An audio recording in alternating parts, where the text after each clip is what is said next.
Bonjour à tous et bienvenue dans cette vidéo. Aujourd'hui, on va parler du 15 de France féminin. On est à un peu moins d'un mois de la Coupe du Monde, c'était le 22. On était officiellement à moins d'un mois. Hier, on est à moins d'un mois du premier match du 15 de France face à l'Italie. Donc, pourquoi je fais cette vidéo? Parce que le 4 août, le lundi 4 août, il y a la sortie du groupe des 32 joueuses du 15 de France qui vont être sélectionnées pour cette Coupe du Monde en Angleterre. Et donc aujourd'hui, on fait un petit peu l'état des lieux, à savoir, voilà, on est à un peu moins de 2 semaines de l'annonce de ce groupe. On a à peu près, on est à ouais, 3 semaines de stage. Là, les joueuses viennent de rentrer de Tignes dans les Alpes avec beaucoup de conditionnement physique, beaucoup, on l'a vu sur les réseaux sociaux, des demandes d'efforts en hypoxie, toutes ces choses-là. Et aujourd'hui, on va essayer de voir un petit peu où en est ce groupe des 38 joueuses. On n'a pas encore eu de match test, hein, c'est le 9 août, le seul match de préparation qu'il va y avoir face à l'Angleterre pour se régler avant la Coupe du Monde. Mais on va essayer de faire en fonction des formes des unes et des autres. On va essayer de regarder ça, on va partir d'une liste des 38 joueuses, on va l'analyser, on va voir quelles joueuses peuvent jouer quel poste, on va voir qui est peut-être en danger pour sa place par rapport à d'autres. Et donc on va voir tout ça aujourd'hui, on va en discuter en, j'espère, un peu moins de 10 minutes, on va regarder ça. Merci d'avoir déjà regardé la vidéo déjà, je fais pas beaucoup de stats sur le rugby féminin, mais je continue à faire des vidéos parce que je pense que c'est quelque chose qui peut vous intéresser. Donc si vous regardez cette vidéo parce que le rugby féminin vous intéresse, merci beaucoup et merci pour les joueuses aussi, tant mieux. Plus de gens les connaissent, mieux c'est, et surtout avec une coupe du monde qui pourrait changer, le développement du rugby féminin, peut-être l'accélérer. Donc voilà, merci de regarder, 1, 2, 3, merci de regarder la vidéo. Pensez à vous abonner parce que je vais faire d'autres vidéos, je crois que j'en ai au moins 3 qui arrivent sur la coupe du monde féminine. Donc voilà, abonnez-vous et voilà, tout ce que j'ai à dire. On va commencer donc avec le groupe en entier. Voici la liste des 38 joueuses. Elles sont là. Ce groupe, 38 joueuses, j'en avais pas trop parlé quand il était sorti, mais il y a un truc qui saute aux yeux dans ce groupe. Je sais pas si vous l'avez vu pendant que je parlais. Il y a 9 troisième lignes. Ça me fait bizarre, moi aussi. On est à 9 troisième lignes. Ça me fait. Même quand tu regardes d'autres postes où tu pourras avoir besoin d'autres trucs, là, on est à 10 joueuses rien que pour les centres et les ailiers arrière. Les troisième lignes, tu vois, on égalise quand même pas mal, quoi. Tu vois qu'en plus, en deuxième ligne, il manque du monde. C'est-à-dire qu'il y a des joueuses qui peuvent dépanner en troisième ligne. En deuxième ligne, mais on va le voir après. Berthoumieux, Escudero qui peuvent dépanner à la limite en deuxième latte. Mais c'est vrai qu'il y a un énorme déséquilibre dans ce paquet d'avant. Parce que les trois pieds de chaque côté, ok. 4 talonneurs, ça va aussi avec la blessure d'Agathe Socha qui est normalement devrait être prête, mais encore un petit peu incertaine pour la Coupe du Monde. Donc tu préfères sécuriser en emmenant Rifono et Touillet. Mais c'est vrai que le déséquilibre entre la deuxième et la troisième ligne est peut-être la chose la plus interrogative, on va dire, de cette liste. Parce que et je sais pas. Moi, je me pose la question pourquoi on prend pas peut-être une spécialiste de plus parce que Inaïka Egi, c'est une 5 de métier, Falraklo, c'est une 5 de métier. Et au final, Feleou est la seule 4 de métier avec en backup si jamais Charlotte Escudero qui s'arrive souvent de dépanner en 4 ou de jouer 4 ou Axel Berthoumieux qui je crois peut dépanner en 4. C'est à confirmer parce que comme c'est assez compliqué à, c'est pas aussi médiatisé que le rugby masculin, donc savoir qui joue où, c'est souvent de la mémoire. Donc je fais souvent les vidéos sur le rugby féminin à la mémoire. Je pense que Berthoumieux peut dépanner en 4. Mais voilà. Donc ça pose la question de pourquoi pas prendre une 4 en plus. On sait qu'il y a des jeunes joueuses qui poussent. Moi je pense notamment à Lou Roboa, mais il y en a d'autres 4 qui sont aussi intéressantes dans le championnat. Euh, donc voilà, c'est plein d'interrogations sur ce genre de choses. Même Adèle Besson, j'y pensais, Adèle Besson à Bordeaux aussi, qui est intéressante en 4. En plus, elle est toujours aux côtés de Madou Souval-Raclo, donc ça peut être intéressant. Il y a plein de joueuses en 4 qui sont intéressantes. Donc voilà, sur ça, peut-être un petit peu une petite interrogation. L'autre grosse interrogation de ce groupe, c'est la paire de centres. Non pas qui va être titulaire, parce que ça, c'est un autre sujet. Mais on a quand même pris 2 septistes dans cette liste, à savoir Lily Dezou, jeune capitaine nommée cette année du 7 de France féminin, et Carla Nason, un vétéran, en gros, on va dire, c'est une vétéran euh, du rugby à 7. Elle doit approcher des 28-29 ans, je crois. Elle a fait encore le circuit Seven cette année. Elle avait fait la Coupe du Monde 2017. Elle n'avait pas été sélectionnée avec le 15 de France récemment, je crois. Elle avait, voilà, elle a fait quelques matchs de 15 cette saison, mais elle a surtout fait, je crois que c'était le dernier match de Blagnac à Bordeaux, où elles vont gagner à Bordeaux, et ensuite euh, elle fait la demi-finale face au Stade Toulousain. Voilà, moi, en fait, j'ai du mal à voir en remplacement de Montserrat Amédée qui tu mets en 12. Je sais pas si on verra, parce que quand tu passeras de 38 à 32, tu enlèveras, moi je pense, 3 troisième lignes, une 10 ou une 15 et une centre. Donc à voir qu'est-ce que ça va donner sur ça. De toute façon, on va le voir en dessous. J'ai fait, moi, à mon sens, qui pourrait être la liste probable du 15 de France pour la Coupe du Monde. Mais voilà, moi, les deux grosses interrogations, c'est quand même la troisième ligne. La deuxième par association, parce que pourquoi autant de troisième ligne alors qu'en deuxième ligne, tu n'en as pas autant.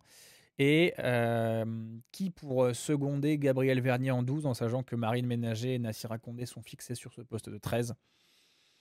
C'est la question qui se pose. Après, pour les autres postes, il n'y a pas vraiment de débat. Je pense à Naël qui revient bien pour la Coupe du Monde, c'est sympa. Clara Joyeux aussi, qui est remontée, qui a vraiment voilà, qui avait fait un bon 6 nations, je crois. Donc voilà, on va parler de la troisième ligne aussi. Donc ça donne ça au niveau des polyvalences de postes. Donc là, c'est assez fixé, 1, 2, 3 évidemment. Euh, voilà. Là en 4, donc j'ai mis Manaï Feleou, Charlotte Escudero, et j'ai mis Axel Berthoumieux parce que je suis pas, je suis pas extrêmement sûr qu'elle puisse couvrir en 4, mais j'espère qu'elle le fait parce que sinon c'est dommage. Madou Soufal Raclo en 5, pardon, avec Inaïka Egui, la Lilloise ou la Villeneuvoise, et Manaï Feleou en 5, qui peut aussi jouer en 5, vu qu'elle joue 5 avec Grenoble, vu qu'elle a une autre joueuse qui joue en 4, je suis désolé, j'ai oublié son nom. Ensuite, pour les postes de la troisième ligne, Berthoumieux, Escudero, Gros, Okemba pour le poste de 6. Champon, Sissoko, Gros, Okemba pour le poste de 7. C'est vrai que Champon, c'est plus une 7.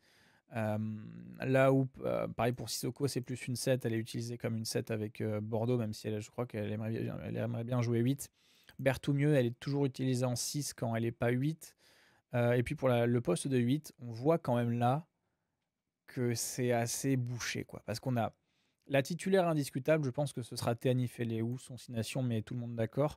Mais on sait que durant la Coupe du Monde, il va y avoir des turnovers, et on voit quand même que là, on est sur un poste de 38 joueuses, évidemment, des joueuses vont partir, etc. Mais qu'on a Berthoumieux, Sissoko, Escudero, Feleou, Maka et Morlan qui peuvent jouer 8. Elles sont 6 à pouvoir jouer 8. Alors, je ne sais pas si. Moi, je me demande si la stratégie de ce groupe des 38, avec énormément de troisième ligne, c'est pas pour amener de la puissance physique. Parce que Berthoumieux, c'est puissant. Sissoko, c'est pas la puissance, hein, elle n'est pas aussi stock que Berthoumieux ou Escudero, mais Sissoko en 8, je pense que si elle venait à jouer avec le 15 de France, ce serait plutôt en 7. Donc ça, à la limite, on peut l'occulter. Feleou, c'est la puissance. Maka, aussi très très puissante avec Grenoble. Morlan, pareil avec Lyon. Moi, je me pose la question si ce surplus de troisième ligne, c'est pas justement pour que durant la préparation, comme on sait qu'elles ont ciblé notamment les rucks, c'est pas pour justement faire énormément d'ateliers ruck et utiliser ce surplus de troisième ligne pour faire chier, entre guillemets, c'est vraiment pour faire mieux travailler, on va dire, mais chier, vous voyez ce que je veux dire, toutes les autres joueuses avec des ateliers ruck qui sont donc plus durs par conséquent. Et donc avoir une meilleure adversité dans ces exercices-là. On sait en plus qu'il y a eu énormément de moyens qui ont été accordés. Ils ont pris 3 spécialistes de poste, par exemple Laurent Thuéry, alors je ne sais plus les spécialités de chacun, mais Alexandre Ruiz qui est là pour les rucks, Jérémy Valls qui est là pour, je ne sais plus, alors Laurent Thuéry qui est entraîneur assistant du Stade Toulousain et Jérémy Valls qui sont là pour d'autres trucs. Je crois que c'est consultant de l'attaque et consultant de la défense, je crois que c'est des trucs comme ça. Mais donc moi je pense que ça doit être ça, parce qu'en dehors d'avoir, là il y a clairement 2 ou 3 joueuses de trop en poste de numéro 8, là où par exemple le poste de 4 est un petit peu dénudé. Donc voilà, après pour les postes de polyvalence, Kemba, Berthoumieux, moi j'aime beaucoup Léa Champon en 7, c'est peut-être la seule joueuse avec Sissoko qui dénote dans le profil, c'est-à-dire que Berthoumieux, Escudero, Gros, Okemba, c'est des joueuses grande, puissante, qui t'amène quelque chose, là où Champon, c'est plus une spécialiste du plaquage, du grattage, des tâches un peu sales, un petit peu à la François Cross, c'est-à-dire pas très très puissant, mais alors quand elle le fait, c'est très très très très bien.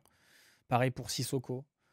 J'aime beaucoup Sissoko en plus, elle est jeune, Sissoko. Je crois qu'elle doit avoir 21 ou 22 ans. C'est vraiment un énorme prospect pour le futur. Donc, même si tu vois, il y a des joueuses qui vont pas. Pareil, Morland, elle est jeune aussi. Il y a des prospects qui vont pas faire cette Coupe du Monde. Maka aussi, qui est super intéressante avec Grenoble. Elle a fait le dématch destination, je crois, Taina Maka depuis le banc. Donc voilà, pour cette troisième ligne, je pense qu'on verra avec ce qu'il y a en dessous, voir qui on élimine pour réduire à 32. Il y a 6 joueuses à éliminer, c'est énorme. Et je remarque qu'on est déjà à 10 minutes de vidéo. Donc on sera pas en dessous des 10 minutes. En 9, Océane Board, Pauline Bourdon-Sensus, Alexandra Chambon. Je pense qu'on va quand même partir sur ce trio-là. Il n'y a pas vraiment à tortiller. Ça fait toute la saison, on a tourné avec ce trio-là. Pas vraiment de surprise. On connaît la hiérarchie. Bourdon-Sensus d'abord, Chambon en 2, au board en 3. Voilà, on la connaît. En 10, là, on voit quand même que Carla Arbez a l'air d'être la titulaire. On a Kérois derrière qui peut jouer 10-15. Thuy qui peut jouer 10-15 aussi, je crois, mais peut-être pas aussi versatilement que Kérois. Et ensuite, les deux joueuses qui peuvent couvrir le poste de 10 en cas de catastrophe, grosse blessure, etc., c'est Gabriel Vernier, à qui ça arrive souvent d'être... Enfin, souvent. Je sais pas si souvent ça lui arrivait, mais j'ai déjà vu en 10 avec Blagnac et Pauline Bourdon-Sensus, qui des fois se décale en 10 pour laisser Océane Board en 9, quand des fois tu as peut-être des ruptures de 10 au Stade Toulousain féminin. Donc Pauline Bourdon-Sensus aussi, qui est une 10 super intéressante en plus. Hein. Elle a vraiment des mains, elle a une intelligence situationnelle dans les actions. Donc c'est peut-être une meilleure solution de limite Bourdon-Sensus que Vernier, mais voilà, j'ai noté ça au cas où. Ensuite, pour les postes d'ailier, alors je sais qu'il y a des ailières qui préfèrent des ailes en fonction de si elles sont droitières ou gauchères. J'avoue que j'ai pas les informations. Moi, j'ai l'impression qu'aux dernières destinations, c'était Arbé en 11 et Grisé en 14. Boulard a aussi joué 11 parce qu'elle plante un doublé face à l'Italie. Et Mélissande Lurène-Vinière, je crois qu'elle joue pas aux dernières destinations, donc j'avoue que je me souviens pas. Je crois qu'elle est 14 avec Blagnac, si je me souviens bien. Mais on sait que les ailiers, c'est assez versatile, et même s'il y a des ailières qui préfèrent certains postes parce que c'est droite ou gauche. Sur ça, il n'y a pas vraiment de suspense. Je pense quand même que Arbé et Grisé ont frappé fort avec leur match face à l'Angleterre, les 2 essais en solitaire qu'elles mettent. Ça frappe assez fort, mais ça fait du bien aussi d'avoir Boulard sur le banc, qui apporte une vraie solution. Elle fait vraiment une vraie bonne saison, Boulard, cette année. Elle est assez intéressante, même elle peut évoluer en 15. Ça peut être intéressant si tu optes sur un banc en 5-3 de l'avoir sur le banc, en plus d'avoir une ligne à Kérois. Bon, on verra si ça fait du 5-3. J'ai plus l'impression que le duo de sélectionneurs sont habitués sur des 6-2, mais au cas où, voilà, on se le note comme ça, vous l'avez en tête. Boulard, elle peut jouer 15, elle joue même très bien 15. Et puis après, bon, j'ai aussi à noter Arbé qui peut jouer 15, elle joue 15 parfois avec le Stade Toulousain. Et Kérois en 15 aussi, elle a déjà eu ce poste, notamment sur le dernier Women 15. Elle peut rentrer en 15 aussi si jamais Morgane Bourgeois vient à se blesser, même si elle a l'air de généralement elle fait tous les matchs, Morgane Bourgeois, vu que c'est la buteuse et que tu as besoin d'elle sur le terrain. Ensuite, pour le dernier poste, c'est donc le poste de centre. On a donc Vernier. Alors, j'ai mis Dezou, Nessen en 12 parce que il faut combler ce poste de 12 et que même si j'ai noté Théani Féléou là, qui peut jouer centre, vu que des fois elle joue centre avec Grenoble et elle joue bien centre et elle a un physique de centre même au niveau international, au cas où, en fait, ce banc dont on a parlé en 6-2 peut se transformer en banc en 5-3 parce que quand tu fais rentrer, imaginons Berthoumieux à la place de, je sais pas, à la place de Marine Ménager, bah t'as Féléou, t'as Berthoumieux qui glisse en 8 et Féléou qui va en 12 ou 13. Ça peut être une solution intéressante sur ça. Après, pour Dezou et Nessen, je vous avoue que j'ai pas été à Marcoussis, j'ai pas assez vu de vidéos pour savoir si elles sont plutôt utilisées en 12 ou en 13. Donc je crois que j'ai mis Nessen en 12. Non, mais Nessen même, c'est une 13 vu qu'elle a Gabriel Vernier en club. Ouais, bon, on va quand même la noter là, Nessen. Mais donc voilà, je suis assez un peu perdu sur Dezou et Nessen de savoir où elle joue. Mais voilà, pour ce qui est Vernier, Ménager, qui semble être la paire qu'il va y avoir durant la Coupe du Monde pour les grands matchs. C'est aussi intéressant d'avoir Nassira Condé qui en 13 apporte un profil différent de Marine Ménager, plus fin, plus rapide. Donc sur ça peut être intéressant. Après, je vous avoue que l'absence de Montserrat Médé me fait poser la question de est-ce que ce serait pas... Je pense que ce ne sera pas le cas, on en parlera en bas, mais est-ce que ce ne serait pas la grande surprise de la liste en rappelant Montserrat Médé qui n'a pas fait la préparation? Je pense que ce ne sera pas le cas, mais j'évoque l'hypothèse au cas où. Voilà. On en vient donc à cette liste des 32 joueuses. Alors vous voyez que j'ai juste copié-collé ce qu'il y avait en haut. On va les enlever une par une. Honnêtement, je pense que celles qui vont être enlevées, ça va être une talonneuse, voilà, 3 troisième lignes, donc on est à 4. Et ensuite, je pense que ce sera une centre et une 10 ou une 15, enfin une ailier arrière, quoi. Et on sera à 6 pour descendre à 32 joueuses. D'ailleurs, je me posais la question pourquoi c'est pas 33 joueuses comme chez les mecs. Je me disais, ouais, mais peut-être que c'est parce qu'elles sont à 16 équipes, mais en fait, ça revient même que chez les mecs, quoi. T'as juste une journée en moins, alors bon, t'as 6 matchs d'affilée, t'as 2 semaines de pause entre le dernier match de poule et le quart de finale, donc peut-être que c'est pour ça que t'as une joueuse en moins, même si c'est assez similaire aux mecs. Bref, peut-être que si elles sont à 20 équipes, elles auront 33 joueuses. Mais voilà, en dehors de ça, voilà, il y a pas mal de dilemmes. Par exemple, je vous avoue que je saurais pas. Je pense que Bigot et Socha, si Socha est remise, elles seront elles seront sélectionnées d'office. Par contre, si vous me demandez qui enlever entre Touillet ou Rifono, je sais pas.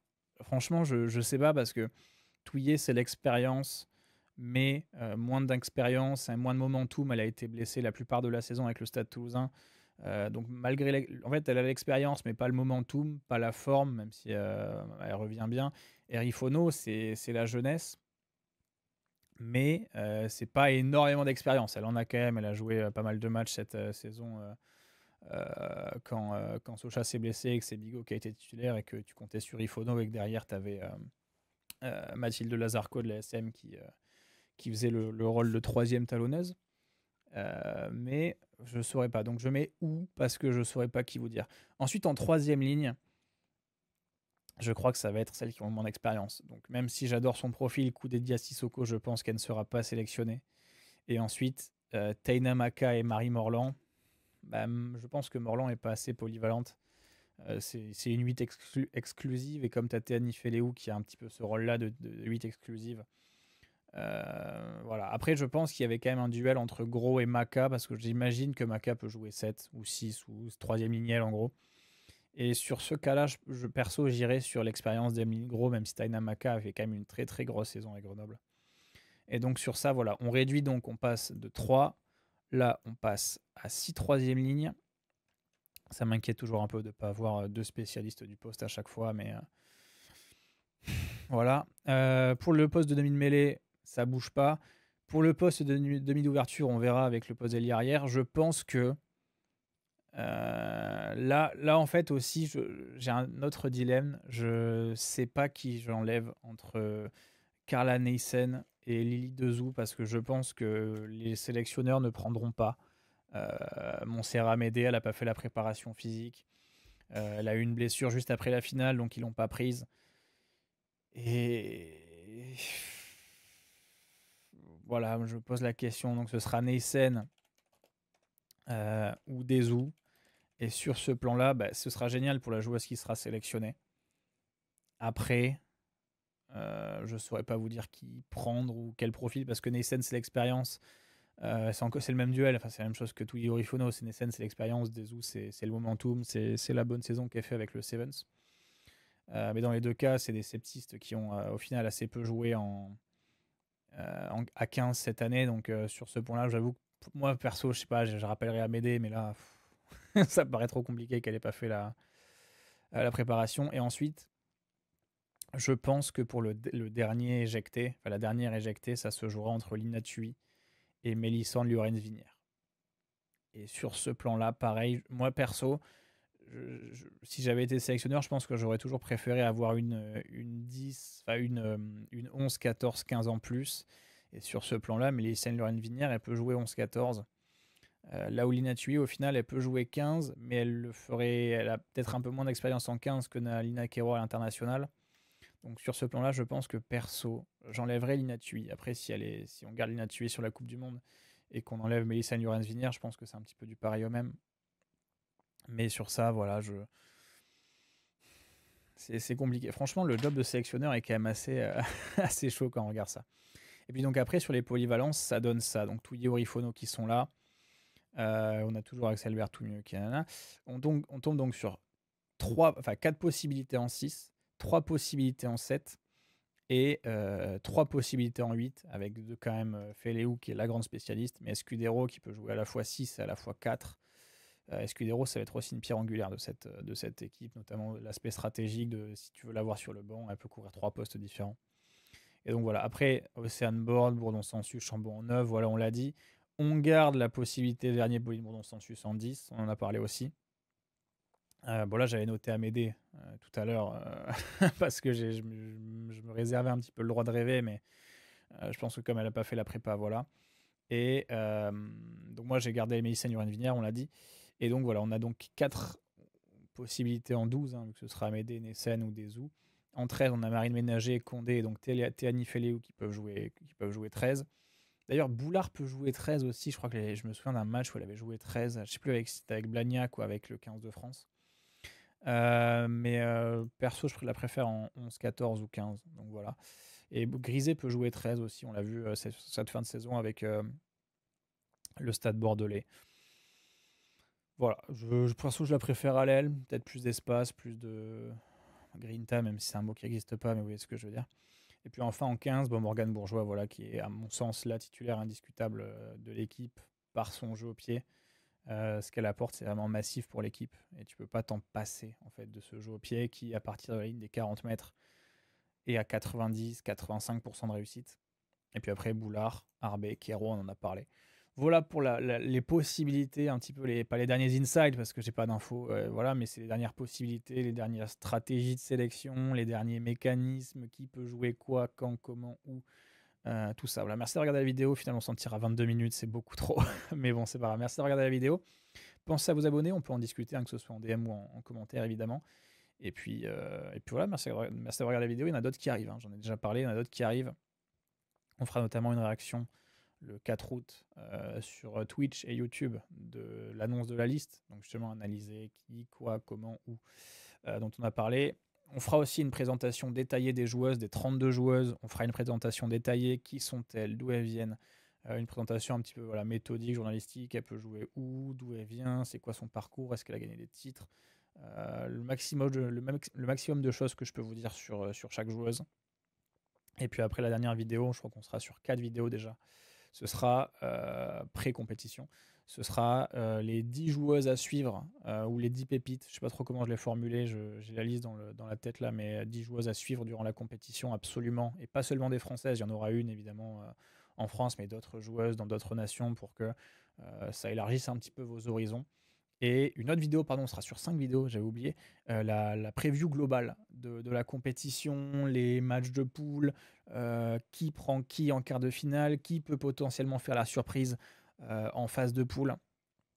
Voilà, donc un maximum de vidéos qui vont sortir. Et je sais plus par quoi finir mes vidéos, je finis toujours mal mes vidéos, mais merci de l'avoir regardé jusqu'au bout. Et pensez à vous abonner si ce n'est pas déjà fait. Ciao.